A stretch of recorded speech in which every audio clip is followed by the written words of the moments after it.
بسم اللہ الرحمن الرحیم نحمده ونصلی علی رسوله الکریم اما بعد اللہم صلی علی محمد النبی الامی وعلی آلہ وسلم تسلیما۔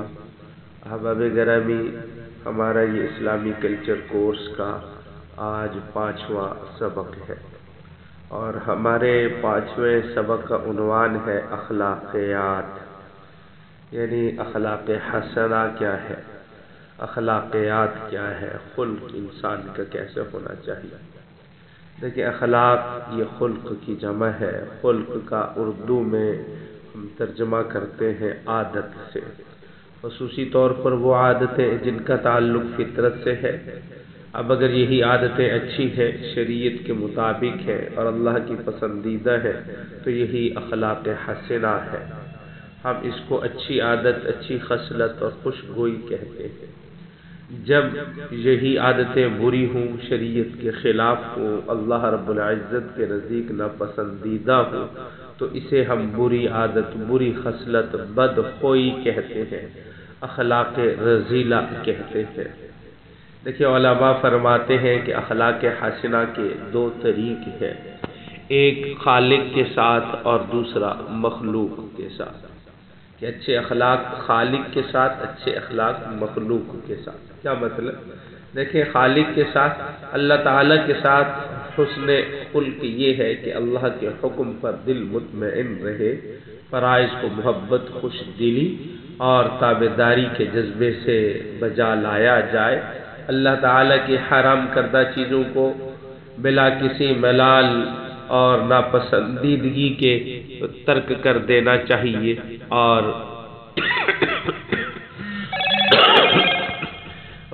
نفلی عبادت کے اندر رغبت ہونی چاہیے، بڑی خشوع اور خضوع کے ساتھ عبادات کرنی چاہیے۔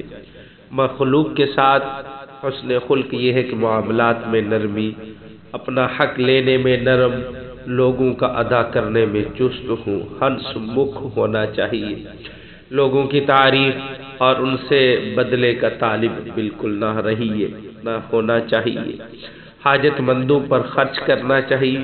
دیکھیں، مسلم شریف کی حدیث ہے جس میں جناب رسول اللہ صلی اللہ علیہ وسلم نے فرمایا، نیکی حسن خلق کا نام ہے، گناہ وہ ہے جو تیرے دل کے اندر کھٹ کے لوگوں کا اس پر مطلع ہونا تجھے پسندیدہ نہ ہو۔ یہ گناہ کی تعریف کر دی گئی ہے۔ دیکھیں، حسن اخلاق اس دنیا میں سب سے بڑی اہمیت رکھتا ہے۔ قوموں اور افراد کو اخلاق ہی سے پہچانا جاتا ہے۔ اخلاق حسنہ سے متصف شخص اللہ کے قریب اور اللہ کے بندوں کے قریب ہوتا ہے، جبکہ بد اخلاق آدمی اللہ اور اللہ کے بندوں سے دور ہوتا ہے۔ یہی وجہ ہے کہ نبی کریم صلی اللہ علیہ وسلم صحابہ اکرام رضوان اللہ علیہم اجمعین کو حسن خلق کی خصوصی تعلیم دیا کرتے تھے۔ حضرت ابو ذر رضی اللہ تعالی عنہ سے روایت ہے، رسول اللہ صلی اللہ علیہ وسلم نے حضرت ابو ذر کو وصیت کرتے ہوئے فرمایا کہ جہاں کہیں بھی رہو اللہ سے ڈرتے رہو اور لوگوں کے ساتھ خوش خوئی سے، یعنی اچھے اخلاق سے پیش آؤ۔ اور ایک دوسری حدیث ہے، بخاری شریف کی حدیث، اس حدیث کے راوی حضرت عبداللہ بن عمر رضی اللہ تعالی عنہ ہے۔ حضرت عبداللہ بن عمر رضی اللہ تعالی عنہ فرماتے ہیں کہ رسول اللہ صلی اللہ علیہ وسلم نے فرمایا کہ تم میں سب سے بہتر وہ شخص ہے جس کا اخلاق سب سے اچھا ہو۔ اسی طریقے سے ایک اور حدیث جس میں جناب رسول اللہ صلی اللہ علیہ وسلم نے فرمایا کہ کیا تمہیں میں اس شخص کے بارے میں نہ بتاؤں جو میرے نزدیک سب سے زیادہ محبوب اور قیامت کے دن سب سے زیادہ میرے قریب ہوگا۔ صحابہ خاموش رہے تو آپ صلی اللہ علیہ وسلم نے یہی بات 3 دفعہ دہرائی۔ صحابہ نے عرض کیا کہ یا رسول اللہ ضرور بتائیے، تو آپ صلی اللہ علیہ وسلم نے فرمایا کہ تم میں سے جس کے اخلاق اچھے ہوں وہ شخص مجھے سب سے زیادہ محبوب ہے اور کل قیامت کے دن وہی شخص میرے سب سے زیادہ قریب ہوگا۔ دیکھیں، سنن ترمذی شریف کے اندر ایک اور حدیث ہے کہ جناب رسول اللہ صلی اللہ علیہ وسلم نے فرمایا سب سے کامل ایمان اس شخص کا ہے جس کا اخلاق سب سے اچھا ہے۔ اکمل المؤمنین ایمانا احسنهم خلقا، کہ سب سے کامل ایمان اس شخص کا ہے کہ جس کا اخلاق سب سے اچھا ہو۔ اور اسی طریقے سے سنن ابی داؤد کے اندر ایک حدیث آتی ہے جس میں جناب رسول اللہ صلی اللہ علیہ وسلم نے فرمایا کہ مومن اپنے حسن خلق کی وجہ سے برابر روزہ رکھنے اور قیام کرنے والے کا درجہ حاصل کر لیتا ہے۔ اور سنن ترمذی کے اندر ایک اور حدیث آتی ہے، جامع ترمذی کے اندر ایک اور حدیث آتی ہے کہ نبی کریم صلی اللہ علیہ وسلم نے فرمایا کہ قیامت کے دن مومن کے ترازو میں سب سے وزنی چیز مومن کے اچھے اخلاق ہوں گے۔ اور ایک اور حدیث آتی ہے جس میں جناب رسول اللہ صلی اللہ علیہ وسلم نے سے سوال کیا گیا وہ کون سا عمل جس کی وجہ سے زیادہ تر لوگ جنت میں جائیں گے؟ آپ صلی اللہ علیہ وسلم نے جواب دیا کہ تقوی اور اچھے اخلاق ہے۔ جامع ترمذی کے اندر ایک دوسری حدیث آتی ہے جس میں جناب رسول اللہ صلی اللہ علیہ وسلم سے سوال کیا گیا ہے کہ کون سا ایسا عمل ہے جس کی وجہ سے کل قیامت کے دن لوگ جنت میں زیادہ جائیں گے؟ تو جناب رسول اللہ صلی اللہ علیہ وسلم نے جواب ارشاد فرمایا کہ تقوی ہے اور حسن خلق ہے، اچھے اخلاق ہے، جس کی وجہ سے جنت میں زیادہ جائیں گے۔ دیکھیں، بد اخلاقی کے بھی نقصانات ہیں اور بد اخلاقی سے انسان کو بچنا چاہیے، کیونکہ جو انسان بد اخلاق ہوتا ہے اس کے نقصانات بھی بہت ہیں اور اس پر سخت قسم کی وعیدات بھی آئی ہیں۔ بد اخلاق کو لوگ ناپسندیدہ سمجھتے ہیں اور ہر شخص اس سے دور بھاگتا ہے، اور سب سے بڑی اہم بات یہ ہے کہ بد اخلاق اللہ کے نزدیک مبغوض اور رحمت الہی سے دور رہتا ہے۔ نبی کریم صلی اللہ علیہ وسلم کا ارشاد ہے، آپ صلی اللہ علیہ وسلم نے فرمایا کہ اللہ تعالیٰ فحش بکنے والے کو، بد اخلاق کو پسند نہیں فرماتے۔ اسی طریقے سے ایک اور حدیث ہے جس میں جناب رسول اللہ صلی اللہ علیہ وسلم نے فرمایا کہ فحش خوئی اور فحش گوئی کا اسلام سے کوئی تعلق نہیں، اور سب سے عمدہ اسلام اس شخص کا ہے جس کا اخلاق سب سے عمدہ ہو۔ دیکھیں، یہ ہمیں حسن اخلاق کیسے حاصل ہوں گے، اس کو ہم کیسے حاصل کر سکتے ہیں؟ اللہ تعالیٰ نے اپنے عدل و حکمت سے لوگوں کو مختلف اخلاق و آداب پر پیدا فرمایا ہے۔ کوئی نرم مزاج ہے، کوئی سخت مزاج ہے، کوئی ہنس مکھ ہے۔ تو اللہ تعالیٰ نے ہر ایک کا مزاج اور عادت مختلف رکھی ہے، لیکن ان تمام چیزوں کے باوجود ہر شخص سے مطالبہ ہے کہ اپنی طبیعت اور مزاج کو حکم الہی کے تابع اور شریعت محمدی صلی اللہ علیہ وسلم کا پابند بنائے۔ ہر حال میں اس کا یہ شعار رہے کہ اللہ مجھ سے راضی ہو جائے، رضیت باللہ ربا وبالاسلام دینا، کہ مجھ سے اللہ کی ذات ہمیشہ کے لیے کیا ہو جائے، راضی ہو جائے۔ تو اس کے لیے ہمیں اپنے اچھے اخلاق کیسے بنانے چاہیے، میں چند باتیں آپ احباب کے سامنے رکھتا ہوں کہ ہمارے اخلاق کیسے اچھے ہوں۔ سب سے پہلی بات تو یہ ہے کہ اللہ رب العزت سے دعا مانگنی چاہیے۔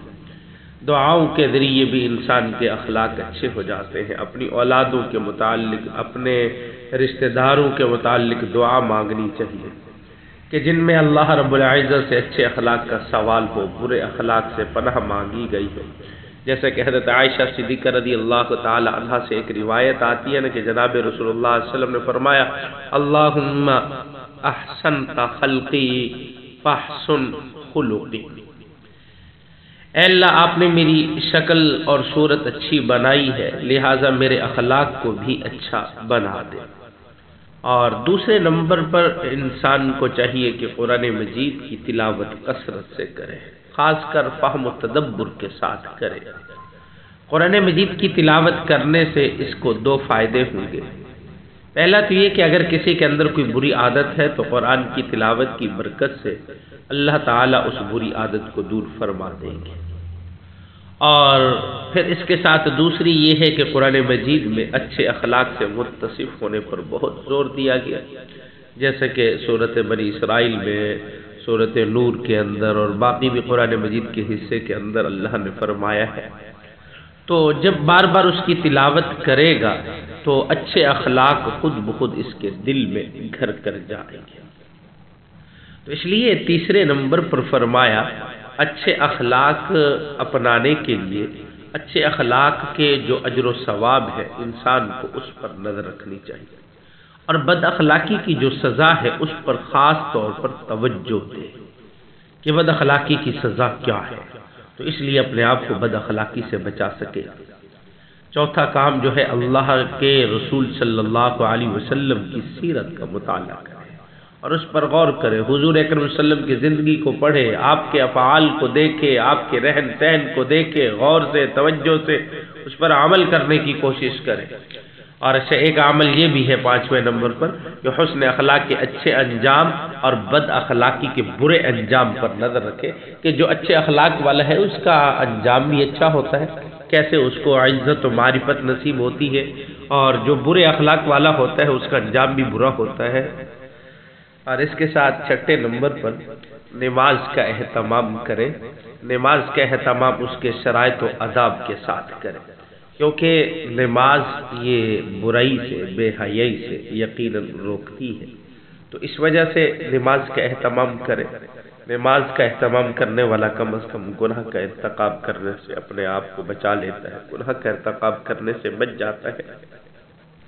7ویں نمبر پر اگر آپ چاہتے ہیں کہ ہمارے اخلاق اچھے ہوں تو پھر روزے کثرت سے رکھا کریں، روزوں کا اہتمام کریں، کیونکہ جناب رسول اللہ صلی اللہ علیہ وسلم رمضان کے مہینے کا روزے رکھتے تھے اور ہر ماہ 3 دن آپ روزے رکھا کرتے تھے، گرمی کا ہو یا سردی ہو، آپ کا اکثر معمول رہتا جسے ایام بیز کہتے ہیں، 12ویں 13ویں 14ویں یا 13ویں 14ویں 15ویں کا روزہ جناب رسول اللہ صلی اللہ علیہ وسلم رکھا کرتے تھے۔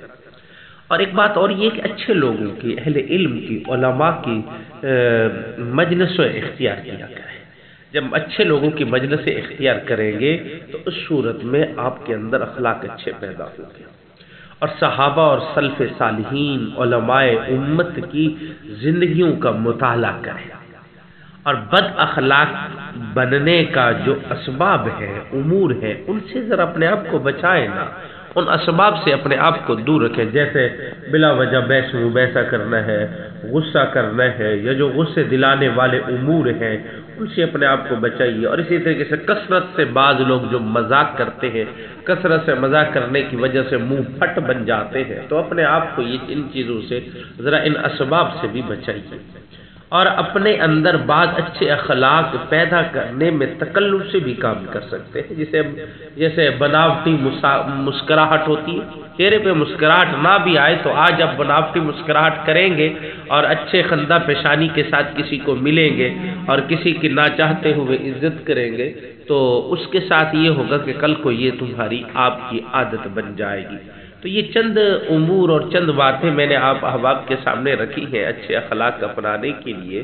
دعا کیجئے کہ اللہ رب العزت ہمیں ان پر عمل کرنے کی توفیق عطا فرمائے۔ وآخر دعوانا الحمد للہ رب العالمین۔